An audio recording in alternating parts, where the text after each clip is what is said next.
think one of my first memories, and I say I think because I can't actually put a time frame on it, but I don't really remember anything from around, I'm sure I was like 3 or 4 years old, so I don't remember anything from around either side of this, but I remember this sticking in my head and sticking in my head more than once.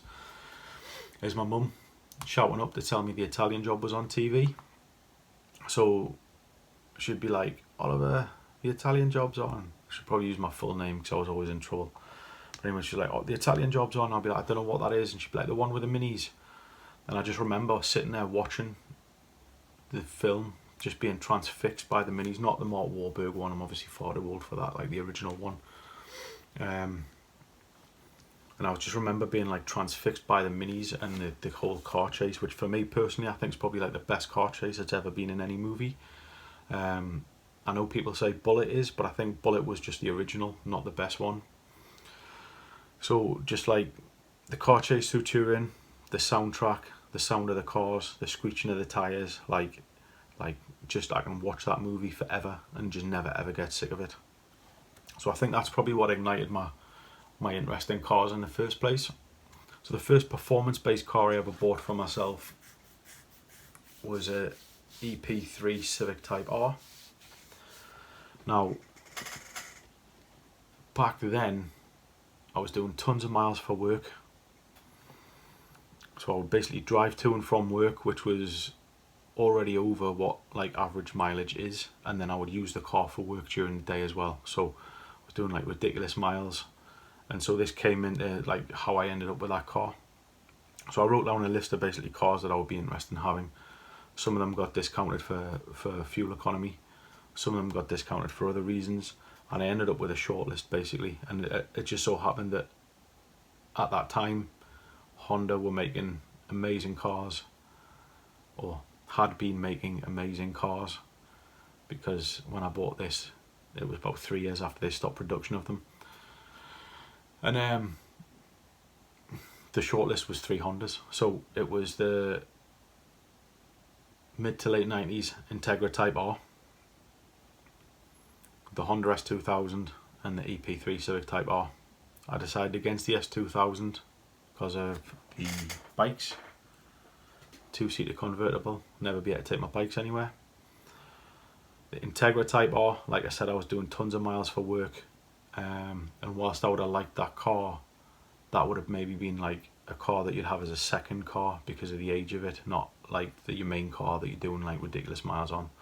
So that basically narrowed the list down to EP3 Civic.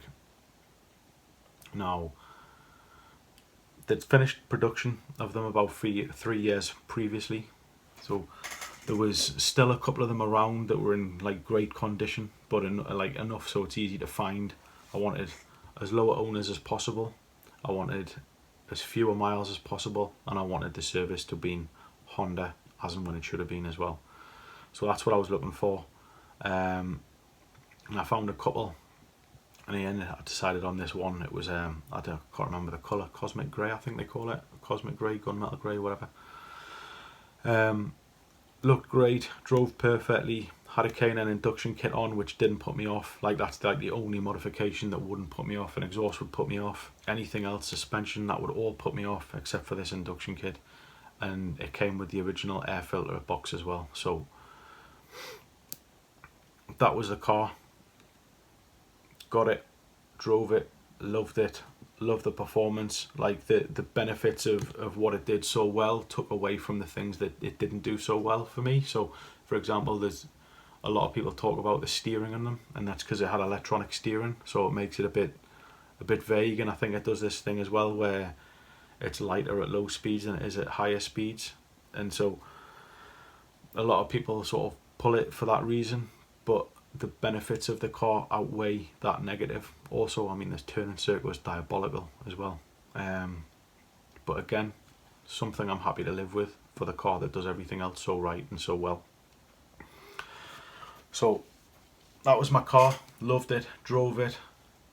Used to be near me, there's a 50 mile an hour stretch, 2 lanes, always ridiculously congested, and then it opens out into 70 mile an hour, 3 lanes, and I used to have to drive down there every day on the way to work, and every day leaving the 50 mph zone, I was in third gear ready just to nail the throttle.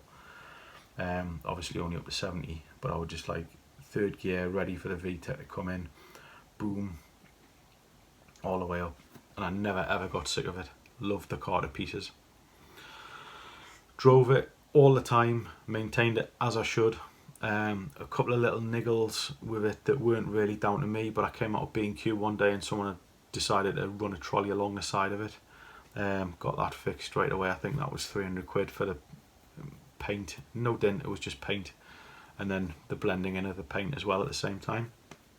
And other than that, literally no problem with it. So I had it for about 3 years, and then the financial crisis hit, and I worked in finance and insurances, and basically the company that I worked for went broke. So they put us on gardening leave. It's on gardening leave for a month. What gardening leave is basically means that you've got to go in for the odd meeting here and there, but you don't have to go into work. So basically it's like paid holiday. But at the same time, you're not allowed to get another job until the gardening leave comes to an end. Basically you had to wait until that had finished, and then that's when you were allowed to start a new job. So that was about the beginning of June. My car insurance renews at the beginning of July. So if you know the rules around insurances, if something happens to you that's going to put your premium up, like for example get made redundant or something like that that is beyond your control, car insurances don't change the price of your policy until the renewal, and that's then when they'll take that into effect.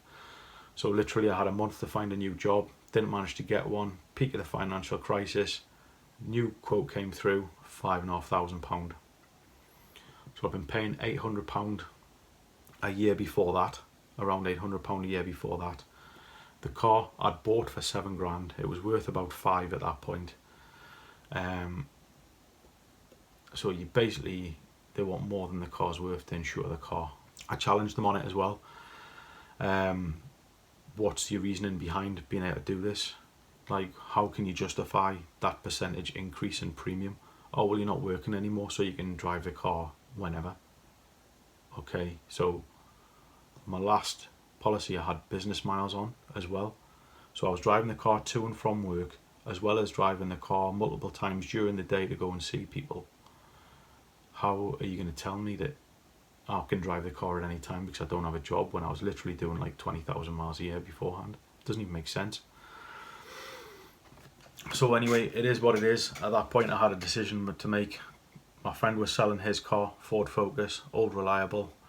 So I offered him for like 100 quid more than what the dealer offered him for his car, because I knew the history of it. I knew it had been immaculately maintained and everything like that. Just needed a car fast, so I got that one. And then at the same time I had a decision to make whether to sell mine privately or whether to just declare it off the road and put it in a garage.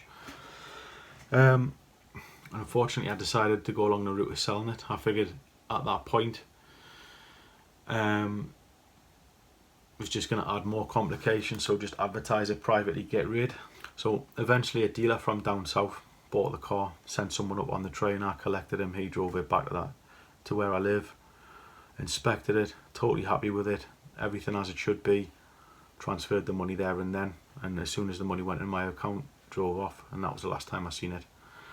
On reflection now, because obviously it would give me content as well, but on reflection now I wish I'd kept it. I wish I'd sold it and just put it in the garage, hidden it away, not insured it, and declared it off the road. It's one of life's things though, isn't it?